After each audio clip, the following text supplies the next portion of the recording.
Media से बातचीत के दौरान लक्ष्मण हाके ने जालना में प्रसाद लाड़ मनोज जरांगे पर जोरदार हमला बोलते हुए कहा कि प्रसाद लाड़ को आरक्षण, मराठा आरक्षण की मांग और ओबीसी को होने वाले नुकसान की कोई समझ नहीं है। उन्होंने कहा कि जो लोग राजनीतिक लाभ लेकर आगे बढ़ते हैं उन्हें पहले जमीनी हकीकत समझनी चाहिए। उन्होंने यह भी आरोप लगाया कि सरकार और भाजपा ने ओबीसी आरक्षण के मुद्दे को कमजोर किया और इस पर प्रसाद लाड़ व उनके नेताओं को जवाब देना चाहिए। नजर डालते हैं लक्ष्मण हाके के सविस्तर बयान पर। बघा, आम्ही ग्रामीण भागामध्ये या सभा घेत आहोत। जातनिहाय जनगणना झाली पाहिजे, ओबीसीनी एकत्रित आलं पाहिजे।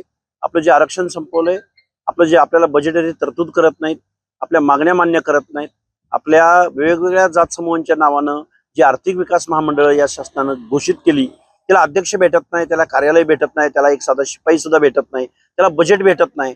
पण जरांगेंनी आंदोलन जाहीर केलं की त्यांना 750 कोटी रुपयांची घोषणा होते, त्यातले 150 कोटी रुपये लगेच त्यांना वर्ग होतात। म्हणजे ओबीसीच्या बाबतीमध्ये जो दुजाभाव या महाराष्ट्र शासनाच्या माध्यमातून होतोय, त्या बाबतीमध्ये आम्ही ओबीसी बांधवांना जागृत करत आहोत आणि जातनिहाय जनगणना झाली पाहिजे यासाठी आम्ही 100 सभा घ्यायचं नियोजन केलेलं आहे। त्यामधल्या आता जवळजवळ 7-8 सभा झालेल्या आहेत। आज आम्ही देऊळगाव राजा तालुक्यामध्ये आहोत, काल आम्ही सिंदखेड राजा तालुक्यामध्ये होतो आणि उद्या आम्ही सोलापूरला आहोत। हा 100 सभा होईपर्यंत हा आमचा दौरा चालू राहणार आहे।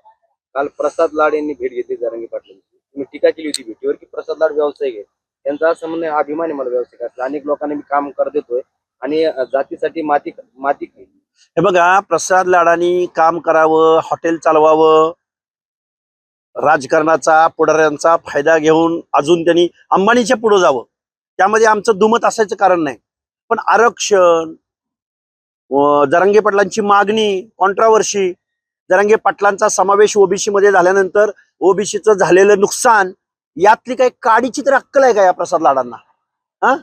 काय अक्कल आहे प्रसाद लाडांना? काय अनुभव आहे प्रसाद लाडांचा? हॉटेल चालव ना, हॉटेलच्या एखाद्या शिष्टमंडळावर तू जा ना, तुझं ज्ञान काय, तुझं नॉलेज काय, तू तोंड कुठं घालतोय आणि पुन्हा म्हणतोय की मी जातीसाठी माती खायला तयार आहे, आमदारकीचा राजीनामा द्यायला तयार आहे। आता पहिल्यांदा तू ज्या पक्षाच्या जीवावर टुनटुन बेडकासारख्या उड्या मारतोय ना, त्या पक्षाला विचार, माधवनं काय केलं, ओबीसीनी काय केलं, भटाबामणांच्या पार्टीला गावगाड्यातल्या वाड्या वस्त्या तांड्यावरती कोण घेऊन गेलं? त्यामुळं तू नुसत्या काय ते ग्रामीण भागामध्ये म्हणतात आयत्या पिठावर रेगोट्या मारणं, भाजप वाढवण्यासाठी, भाजप मोठी करण्यासाठी कोण खपलंय, कोण माणसं होती, याचा थोडा अभ्यास वाढव। तुला काय करणार हॉटेल व्यावसायिकाला?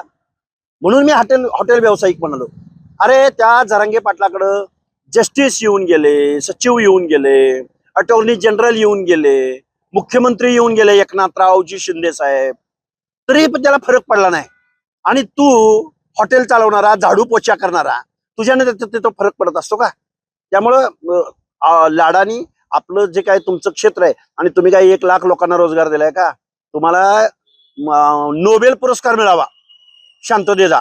एवढ्या मोठ्या लोकांना तुम्ही रोजगार उपलब्ध करून देणारा एवढा महान व्यक्ती, त्याची लिस्ट एकदा उद्या जाहीर करा। काही बोलायचं राव?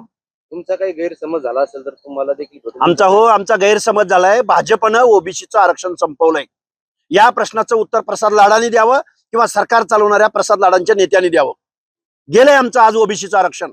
आमचा आरोप आहे तुमच्यावरती, हा आमचा गैरसमज नाही, समज आहे। त्याचे पुरावे सगळे देतो प्रसाद लाडांना।